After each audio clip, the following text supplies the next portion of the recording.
And why stories? Because stories are an essential component of everything. Stories don't just sit in fiction. Yeah? They sit in our policies because they shape how we understand the world. They sit within politics because it shapes how we administrate the world, right? So stories are a foundation of how we explain the world and how we feel responsibility to each other and how we ultimately choose to act. They reveal what data doesn't by itself reveal. Yeah? Our assumptions, our fears, our blind spots, and our hopes. So when we bring storytelling into science and policy, we're not diluting the rigor of science, we're enriching it.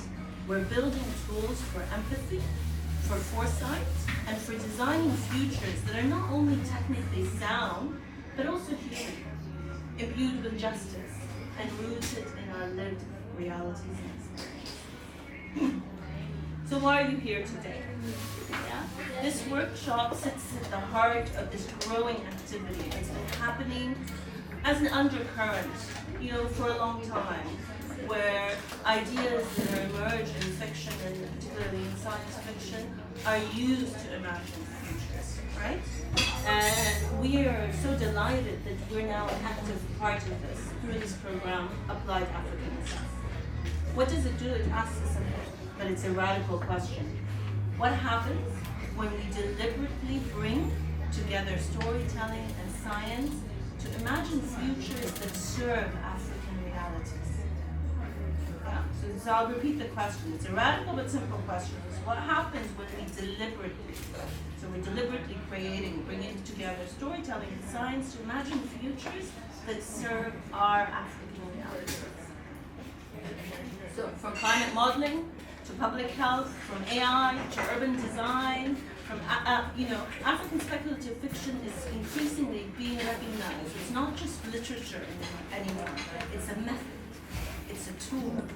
It's also sometimes even a laboratory where we can test these futures. Yeah? So today you'll encounter fiction as a research partner. You'll encounter imagination as a form of analysis. You'll encounter storytelling as a way of challenging existing knowledge hierarchies. You'll also look at speculative fiction as a mode of designing more just, more livable African futures. So I'll just say a couple of, my introduction is not going to be much longer, but I just wanted to set the scene for you, yeah? So for the past couple of years, Applied African SF, which is a collaboration with Imperial College London and partners such as the University of Nairobi and the International Black Speculative Fiction Festival and Vector Magazine from the British Science Fiction Association, has been developing a body of work to use speculative fiction to rethink policy, to rethink climate justice, data governance, to reimagine science education, ecological repair, and more and more. Yeah? So the list goes on. Yeah? And you'll find many of these materials in our Applied African SF toolkit. So we've been creating this toolkit, which my colleague Florence I will be introducing her. She's coming straight from London over the highway. We'll introduce shortly. So that toolkit is already being used in group seminars with students at Imperial College, at the University of Nairobi, and today we'll be using some of them here. Yeah? And this is the first step of us trying to extend that circle to the University of Lagos, and I hope all of you will support this effort and we can go together and be part of this larger network. Yeah? And why Lagos? Because it goes without saying, it is not only Africa's, but one of the world's most important creative and dynamic cities. Yeah? So what can you expect today? We're going to have two major, and oh, it's okay. It's fine. It's beautiful, isn't it? That's a gorgeous future for everyone. We're having two core workshops, and I think all of you have received an agenda already.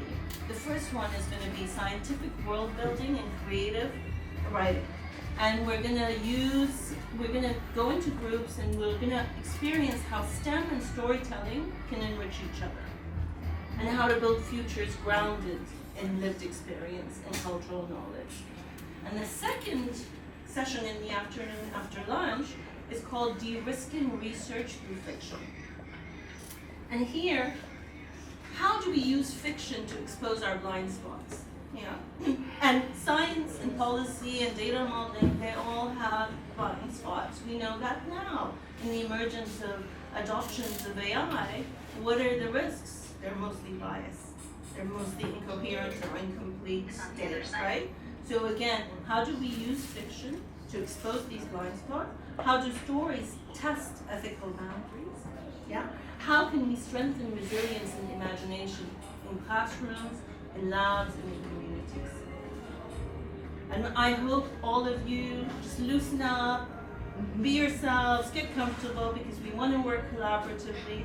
We want to create new fictional worlds. We want to use real scientific challenges for story seeds.